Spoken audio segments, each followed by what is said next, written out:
welcome to the latest Intelligence Fusion podcast. I'm Laura Brown, the Chief Commercial Officer here in Intelligence Fusion, and I'm joined today by our Regional Intelligence Analyst, Matt Pratten. The United States is currently in the midst of one of the most turbulent years in recent history. A global pandemic, societal upheaval, and escalating political polarisation ahead of the upcoming presidential election. Amongst other areas, Matt reports on the security situation in the United States and has been closely monitoring the social unrest and building tension across the country in recent weeks. In one of our latest episodes of Insight Weekly, Matt, you referred to a development amongst the law enforcement of multiple US states called the Blue Flu. And ahead of the 4th of July, you'd like to discuss the potential impact of this in a little bit more detail. So let's start from the top. What is the Blue Flu, Matt?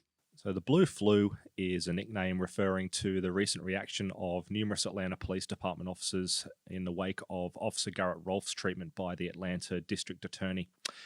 Garrett Rolfe is the officer who shot Rashad Brooks outside a Wendy's recently. The body cam and security camera footage, which has been made publicly available, strongly indicates that the officers were actually quite justified in their actions in this situation.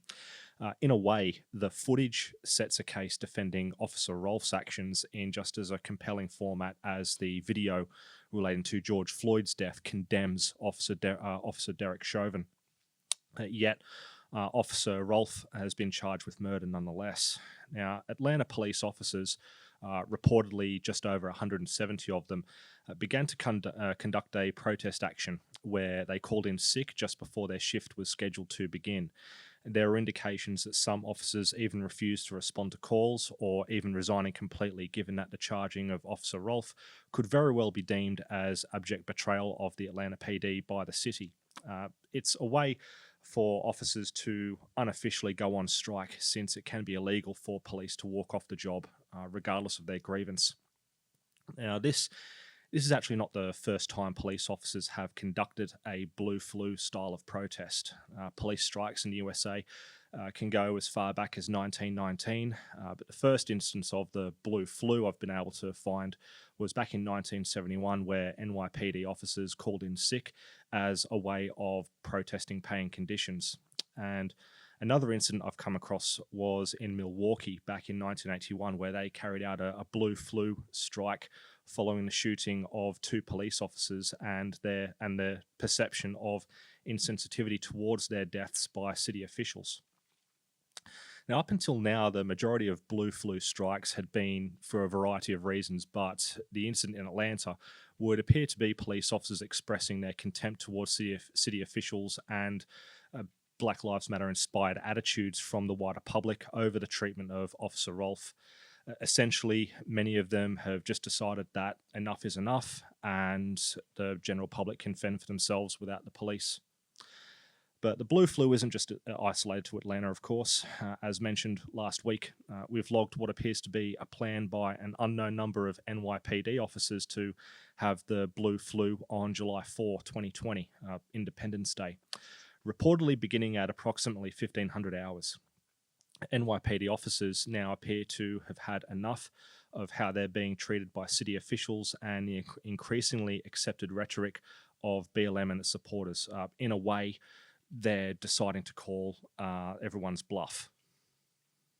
So how likely is it that they will actually carry out this Blue Flu strike, Matt? There's a lot of reporting and context to indicate it's going to happen, and not just from the fallout of riots and looting since George Floyd's death. Looking at recent history of the NYPD, this does not just appear to be because of the recent anti-police rhetoric and calls to defund the police, and the acceptance of that rhetoric by city officials, which up to and including Mayor Bill de Blasio's recent announcement of cutting $1 billion from the NYPD budget. This plan to conduct a Blue Flu strike would actually appear to be the proverbial straw that's broken the camel's back. Recent history would indicate that since Mayor Bill de Blasio became the mayor of New York City, there's been growing animosity between city officials and NYPD officers. It appears that policies Mayor Bill de Blasio has enacted as mayor, such as bail reforms and even including decisions to release prisoners during the COVID-19 pandemic, have resulted in growing contempt towards towards him from the NYPD. Most notably seen when officers have openly turned their backs on de Blasio when he's spoken at the funerals of NYPD officers killed in the line of duty, and the recent press conference that was conducted by various New York Police Department union officials. Looking ahead, neither the most likely nor most dangerous courses of action look good for New York City. The chances of many in the NYPD coming down with the blue flu on July 4 is highly likely. They do appear to have had enough with how they've been treated. While such a view could indeed be very well justified, officers coming down with the blue flu could have significant consequences, notably in the form of criminals having significant freedom of action throughout New York City. And what scenarios can you assess from these developments and their impacts on businesses?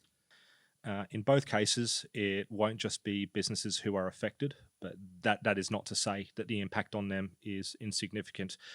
Businesses across New York City have already been through some catastrophic times with the COVID-19 restrictions imposed by Governor Andrew Cuomo and the widespread damage caused by riots and looting stemming from Black Lives Matter protests.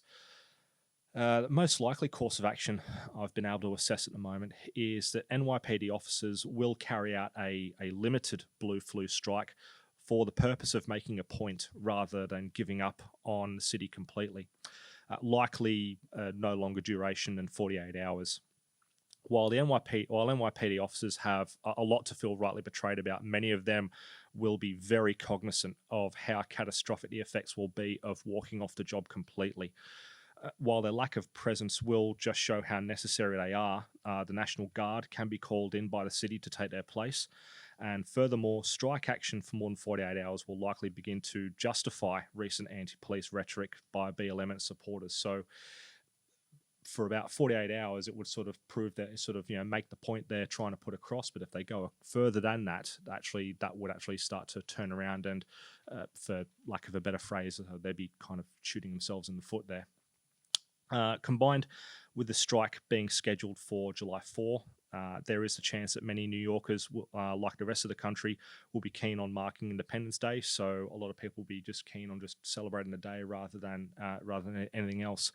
However, there will be a number of criminals who will be keen to exploit the situation and will take the opportunity to commit crime. However, those at the highest risk of being victims of crime in this scenario will, of course, be able to anticipate the upcoming strike and will be able to take measures to defend themselves from criminal activity, through a variety of measures, through boarding up their businesses, for example, and of course under the Second Amendment of the U.S. Constitution that guarantees right to personal self-defense. Now, the limited nature of the blue flu in this situation will provide chances for a recovery from its impact and the impacts from COVID-19 and the riots and looting that we've seen recently. The most dangerous course of action I've been able to assess is that city officials and NYPD police commanders are able to, of course, anticipate the upcoming blue flu strike, will take a hard line against any officer who calls in sick on July 4 through actions such as sackings, disciplinary or legal action. Large numbers of NYPD officers would walk off the job completely if that were to happen, leaving the NYPD drastically undermanned, and the remaining officers will likely be quite reluctant to do their jobs for fear of having any kind of action taken against them. What makes this the most dangerous scenario is that the blue flu strike and its effects extend beyond 48 hours and will signal to criminals throughout New York City that conditions will be in their favor regardless of whatever law-abiding citizens are able to do in order to mitigate the lack of presence from NYPD. In addition, with such a hard line taken against NYPD officers, despite the circumstances they've been dealing with, police officers around the country may begin to resign in greater numbers than what has already been occurring, or conduct blue flu strikes in solidarity with the NYPD, which in that case, it doesn't just, the effects don't just stay limited to New York City, but they of course start to spread across the rest of the country. So in that situation, the impact of the blue flu becomes a prolonged and significantly more difficult situation to mitigate and recover from. Thank you very much, Matt. The blue flu development is something that we will continue to monitor in the lead up to Independence Day and, of course, throughout the holiday weekend itself. We'll be posting regular updates across our social media channels, for which I'll add the links into the podcast description so that you can follow our reports. If you're a security leader or organisation that requires timely, accurate, and actionable intelligence to better protect your assets amid such social unrest, you can take a closer look at the data which supports Matt's analysis by scheduling some time online. And before you go, don't forget to subscribe. Thanks for listening.